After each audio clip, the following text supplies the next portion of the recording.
And what about the Allies? They were convinced that the German attack on Belgium and Holland was the main thrust, and according to plan, had swung their armies like a gate into Belgium. But the attack on Belgium and Holland was only a feint. The main German attack was to be centered where the Allies least expected it, through the Ardennes forest. For this decisive blow, they had secretly assembled the mightiest striking force the world had ever seen, including 45,000 armored vehicles.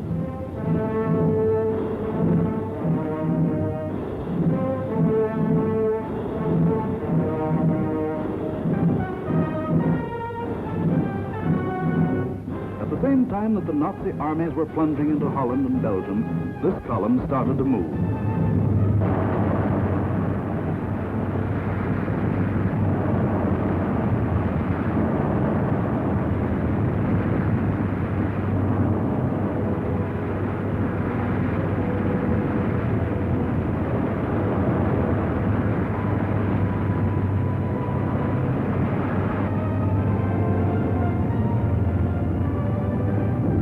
Well-trained engineer battalions went first.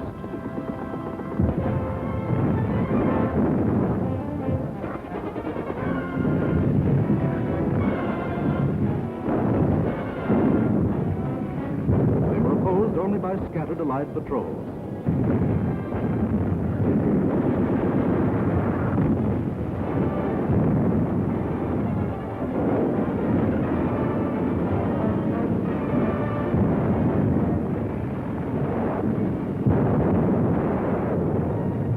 Cleared pathways for the tanks to follow.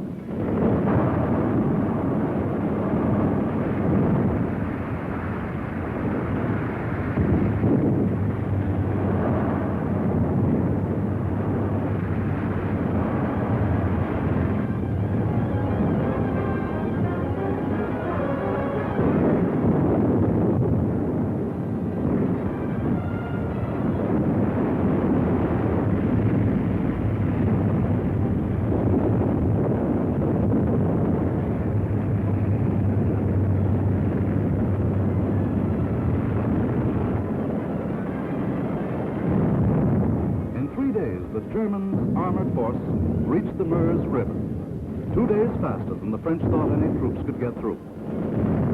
By all rules, the Germans should have paused here to bring up heavy artillery before attempting to force the river. But the Nazis had a new type of artillery, diatomics.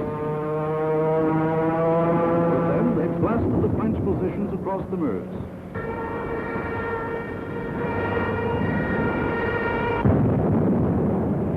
With feverish haste, the Germans laid a barrage across the river with anything and everything that would shoot.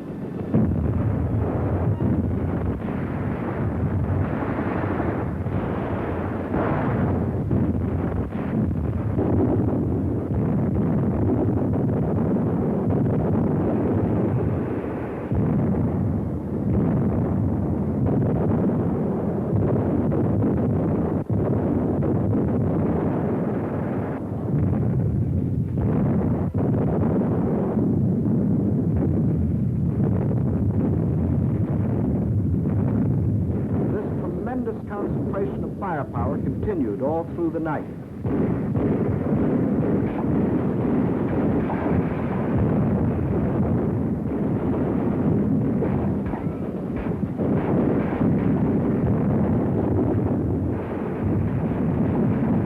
By the following day, shock troops were able to get across the river.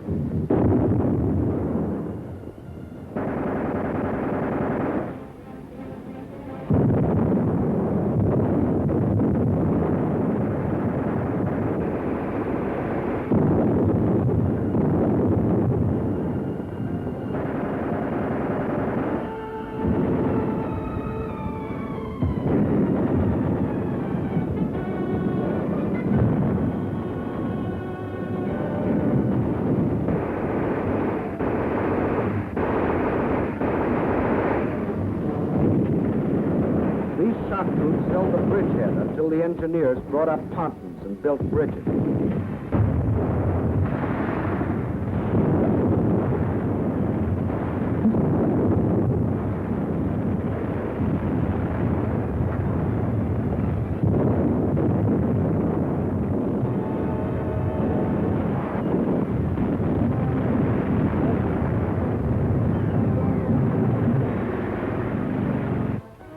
without wasting a moment. Across these bridges, the main armored force of the German military machine rolled through to Sedan for the all-important breakthrough into a dismayed and flat-footed France. There went the old ball game for the Allies. From here on, it was only a matter of how long. Watch the map as one of our intelligence officers explains the details of the German breakthrough. We speak of the breakthrough at Sedan, but actually the break was along a wide front extending for 50 miles from Namur in Belgium to Sedan. Further north, the Allied armies had swung like a gate into these positions. The German armies had swept over Holland, broken the line of the Albert Canal, and for all anyone knew, were preparing to smash against the Allied front with all their power. That was the situation, dangerous but obscure, on the evening of May 13th. On the 14th and 15th, it became clear that the German breakthrough south of Namur was in the greatest strength, and that the French Ninth Army, attacked while moving into position, had been shattered. Without doubt, this was the point of mortal danger, and the French High Command ordered the abandonment of these positions, although they had not yet been attacked. Those positions were abandoned solely because of the situation developing along the Meuse near Sedan.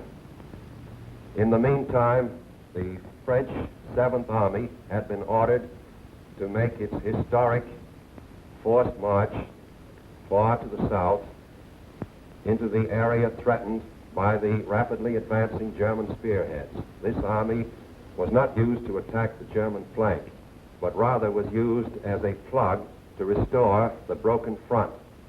Throughout, the Allies had placed their faith not in offense, but in defense, and the defense was doomed to failure because it was confronted with an entirely new technique in warfare, the plain tank infantry team in action. The world was staggered by the speed with which the German armored columns moved. What was the secret that enabled armies to move so far so rapidly? The secret lay in the organization of the striking spearhead. Armored forces came first, closely followed by motorized divisions, which peeled off, forming solid walls. And through the corridor thus formed raced the supply trucks to feed the ever-lengthening column. It was obvious that if the Allied situation was to be restored, the German column would have to be cut. On May 17th, General de Gaulle attacked the German flank and captured a few prisoners. But his light mechanized forces were like a pin pricking the side of a rhinoceros. A subsequent attack met with even less success. The means for a really successful counterattack against the German corridor simply did not exist. Where numbers of divisions were required, only handfuls of companies and battalions were available. A valiant attempt to cut the German corridor was made by a group of slow-moving British tanks just south of Arras. But lack of sustained striking power doomed this valiant unit to destruction. On May 21st, the German spearhead reached the channel port of Abbeyville. Protecting their flank along the Somme, the Germans fanned out to the north and east. This was to be the perfect battle of annihilation. On May 28th, the Belgian army, compressed into a small space and weary of battle, laid down its arms. That left the desperate French and British defenders with their backs to the sea at the small channel port of Dunkirk. One of the greatest disasters in history seemed in the making. An entire British army faced annihilation. But out of the fog and the mist shrouding the channel came a strange armada of Navy craft, fishing boats, pleasure yachts, anything that would float. The seagoing people of Britain had come to rescue their army. High overhead, British fighter planes fought the Luftwaffe to a standstill.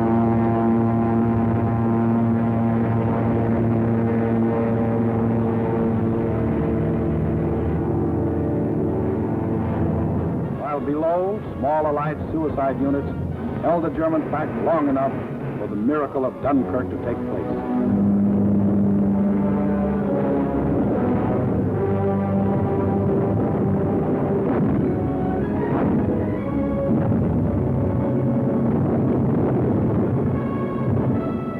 211,500 British troops, plus 112,500 French and Belgian were rescued. Over 300,000 battle-tested men, grimly determined to go back again with new tools, new weapons with which to blast the hated Nazis out of this world. For free men are like rubber balls. The harder they fall, the higher they bounce. Leading the British by this time was a man who had been bouncing all his life, Winston Churchill, who had tried for years to warn the world about Germany. Meantime, the situation that faced France was as nearly hopeless as a military situation can be. 2/5 of the French army was lost. There were fewer than 50 divisions left to defend a front almost 200 miles long, running from the northern end of the Marginal line to the sea. And behind that thin front line, there were no reserves. The despairing people of Paris sent their children south, praying that some miracle would keep them from harm.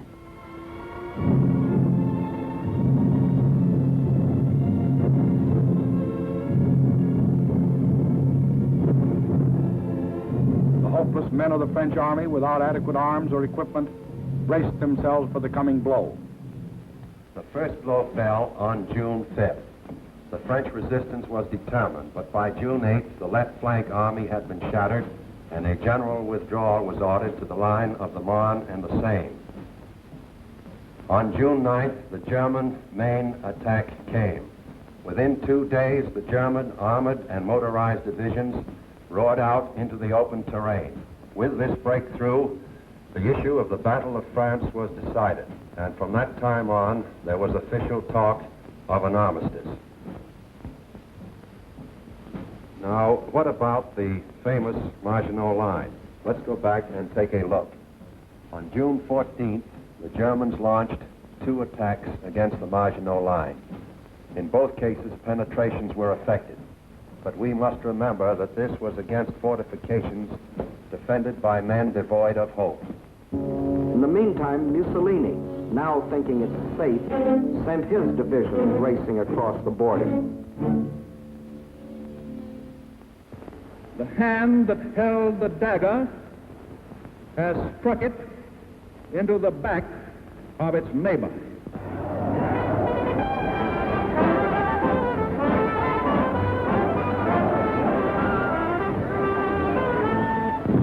Organized resistance in France was no longer possible. The government faced 2 alternatives: retire to North Africa and carry on from there, or give up the struggle. France's leaders were old and tired, and the oldest and most tired was Marshal Pétain. Egged on by men like Laval, who saw in a German victory his chance for personal power, on June 16th, Pétain asked for an armistice. The news is carried to Hitler, who received this word of a great nation's fall in a characteristic manner. Also characteristic were his terms for the armistice. It must be signed in the coach where Marshal Foch met the defeated Germans in the last war.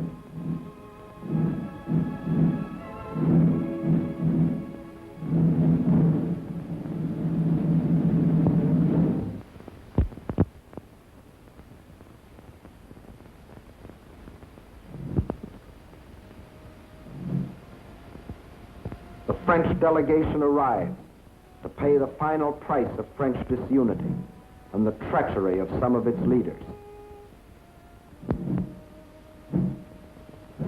The final price, a price that for centuries to come, the French won't forget. More than 3/5 of their country was to be blacked out by a military occupation. The remainder was to be controlled by a French government acceptable to Hitler. A tax of 400 million francs a day was to be imposed on the French people to support the German army of occupation. Nearly 2 million French prisoners of war were to be taken into Germany and kept there as hostages, to work as slaves or rot of hunger, tuberculosis, or other diseases in concentration camps. Men deliberately and permanently separated from their families in order to decrease the French birth rate and thus eliminate France as a world power in future generations. French civilians, men, women, and children, must slave on farm or in factory for the Nazi master race, or starve. There will be a class of subject alien races. We need not hesitate to call them slaves. French children were to grow up on such inadequate food that many would reach the age of 12 before they grew new teeth.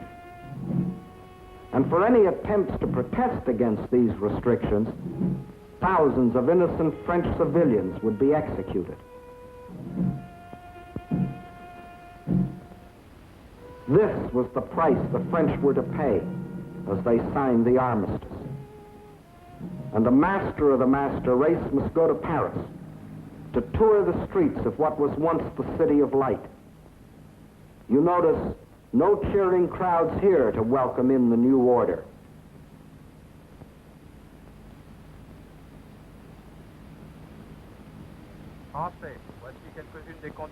When the people of Paris come to the streets again, it is to hear the voice of dictators, telling them what they must do, how they must live, what they must say, what they must think, telling them how to be slaves. Gone is the Republic of France. Gone is free speech and a free representative government. Gone is liberty, equality, fraternity. These French, with their ears they listen, but their minds and their hearts, these are down on the Mediterranean where the battle colors of the regiments are being taken to Africa, out of the Nazi grasp. The people weep as their glory departs, for they don't as yet know that France has hope, a rallying point.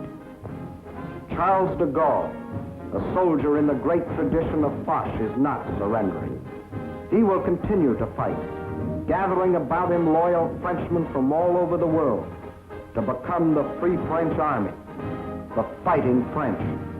Yes, the people weep as they watch their colors go, not knowing that 2 years later, those same flags would again be unfurled in North Africa, alongside the Stars and Stripes, alongside the Union Jack. Once more, their leaders, General de Gaulle and the famous, united in the common cause with the leaders of their allies. Once more, the red, white, and blue of France is raised on high.